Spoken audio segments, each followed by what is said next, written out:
પતંગ આકાશમાં ઉડતી એક એવી વસ્તુ જે આપણા બધા માટે બહુ સામાન્ય છે, પણ શું આપણે એની પાછળની આખી કહાણી જાણીએ છીએ? ચાલો આજે આપણે પતંગની આ અનોખી દુનિયામાં ઊંડા ઉતરીએ.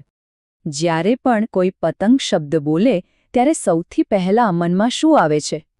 મોટાભાગના લોકો માટે જવાબ કંઈક આવો જ હશે, નહીં?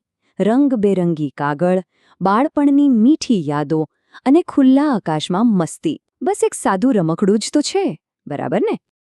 પણ શું થાય જો હું કહું કે આ જ રમકડું હકીકતમાં યુદ્ધનું એક પ્રાચીન હથિયાર હતું? હા, આ એક જ વાત આખી કહાની બદલી નાખે છે, અને અહીંથી જ પતંગની અસલી રોમાંચક સફર શરૂ થાય છે. તો ચાલો પતંગના આકાશમાં છુપાયેલા ઇતિહાસ પર એક નજર કરીએ.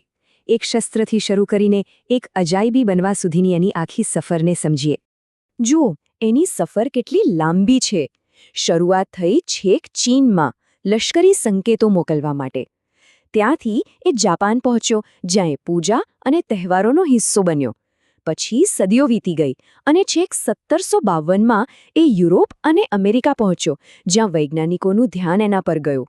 પછી તો 1903માં માણસને ઉડવામાં મદદ કરવામાં પણ એનો મોટો હાથ હતો. અને આજે તો આખી દુનિયામાં એના નામે તહેવારો ઉજવાય છે. તો આના પરથી એક વાત સાફ છે કે પતંગનો હેતુ સમયની સાથે કેવો બદલાયો છે. વિચારો, શરૂઆત થઈ યુદ્ધમાં દુશ્મનોને ડરાવવા અને સંકેત આપવાથી. પછી એ બન્યો વૈજ્ઞાનિક શોધખોળ માટેનું એક સાધન. એટલું જ નહીં, કટોકટીમાં પણ એ કામ આવ્યો. અને છેવટે આજે એ ઉજવણી અને આનંદનું પ્રતીક છે. ખરેખર ગજબનો બદલાવ છે ને? હવે એ વાત કરીએ કે પતંગે વિજ્ઞાનની દુનિયામાં કેવી રીતે ક્રાંતિ લાવી. એ કેવી રીતે બન્યું મહાન પ્રતિભાઓ માટે એક મહત્વનું સાધન. આ વાર્તા તો કદાચ ઘણા લોકોએ સાંભળી હશે, બેન્જામિન ફ્રેન્કલિનની. 1752ની સાલમાં એમણે એક સાધારણ પતંગનો ઉપયોગ કરીને સાબિત કરી દીધું કે આકાશમાં થતી વીજળી એ બીજું કંઈ નહીં પણ ઇલેક્ટ્રિસિટી જ છે. આ એક પતંગે કુદરતના કેટલા મોટા રહસ્ય પરથી પડદો ઉઠાવી દીધો. અને પછી વારો આવે છે રાઇટ બંધુઓનો. એ લોકો પહેલું વિમાન ઉડાડે એ પહેલાં ખબર છે એમને શું કર્યું? એમણે પતંગનો ઉપયોગ કર્યો હવાના દબાણ અને નિયંત્રણ જેવા સિદ્ધાંતો સમજવા માટે. એમ કહી શકાય કે પતંગે જ એમને ઉડવાના પાઠ ભણાવ્યા, અને એનાથી જ માણસના ઉડવાના સપનાને પાંખો મળી. પણ પતંગની વાત માત્ર વિજ્ઞાન અને યુદ્ધ સુધી જ સીમિત નથી. એનું સાંસ્કૃતિક અને આધ્યાત્મિક મહત્વ પણ એટલું જ ઊંડું છે. તો ચાલો હવે એ બાજુ જઈએ, પતંગોના તહેવાર તરફ, જેને આકાશનો આત્મા કહી શકાય. ખાસ કરીને ભારતમાં મકર સંક્રાંતિના તહેવાર સાથે પતંગનો અતૂટ સંબંધ છે. અને મજાની વાત એ છે કે તહેવાર એક જ છે, પણ એના નામ અલગ-અલગ રાજ્યોમાં અલગ-અલગ છે. જેમ કે ગુજરાતમાં આપણે એને ઉત્તરાયણ કહીએ છીએ, તો તમિલનાડુમાં એ પોંગલ છે, આસામમાં એ બિહુ તરીકે ઓળખાય છે, તો પંજાબમાં લોહરી તરીકે. પણ સવાલ એ છે કે આ તહેવારો પાછળનો સાચો અર્થ શું છે? શું તે ખાલી આકાશમાં રંગબેરંગી પતંગો ચગાવવા પૂરતો જ છે? ના, એનાથી ઘણું વધારે છે. ધાર્મિક દૃષ્ટિથી જોઈએ તો આ દિવસ એટલા માટે ખાસ છે કારણ કે સૂર્ય મકર રાશિમાં પ્રવેશ કરે છે.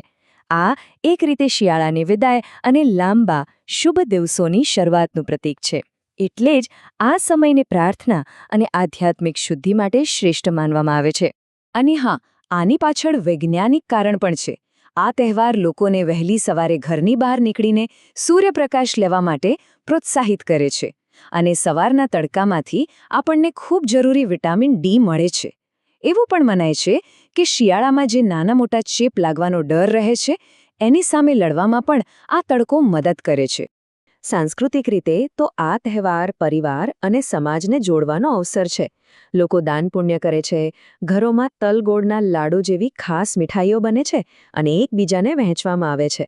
અને ઘણા લોકો પવિત્ર નદીઓમાં સ્નાન કરવાની પરંપરા પણ નિભાવે છે. તો આપણે પતંગનો ઇતિહાસ જોયો, એનું વિજ્ઞાન સમજ્યું અને એની સંસ્કૃતિને પણ જાણી. હવે આ બધી બાબતોને જોડીને જોઈએ કે પતંગ આજે શું દર્શાવે છે. એની કાયમી ઉડાન, જે આશાનું પ્રતીક છે. એની રચના પાછળનું વિજ્ઞાન કેટલું સુંદર અને સરળ છે નહીં? પતંગ એટલે શું?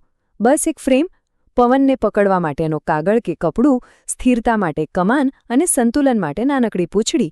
બસ આટલી સરળ વસ્તુઓ ભેગી મળે ને ત્યારે ઉડાનનો જાદુ સર્જાય છે. પણ આજના સમયમાં પતંગ શું છે? એની તાકાત એક આધુનિક વાર્તામાં ખૂબ સુંદર રીતે દેખાય છે. અને એ વાર્તાની શરૂઆત થાય છે એક આંકડાથી, 16,009. આ આંકડા પાછળ એક બહુ મોટી વાત છુપાયેલી છે. તારીખ હતી 23 ઓક્ટોબર 2018. પેલેસ્ટાઇનના ગાઝામાં એકસાથે 16,009 પતંગો ઉડાડવામાં આવી હતી. હા, એનાથી વિશ્વ વિક્રમ તો બન્યો, પણ એનાથી પણ મોટો હેતુ હતો. એ પતંગો આશા, આઝાદી અને હિંમતનો એક શક્તિશાળી સંદેશો દુનિયાને આપી રહી હતી. તો વિચારો, એક રમકડું, એક સાધન અને એક પ્રતીક. હવે પછી જ્યારે આકાશ તરફ નજર જશે ત્યારે શું દેખાશે?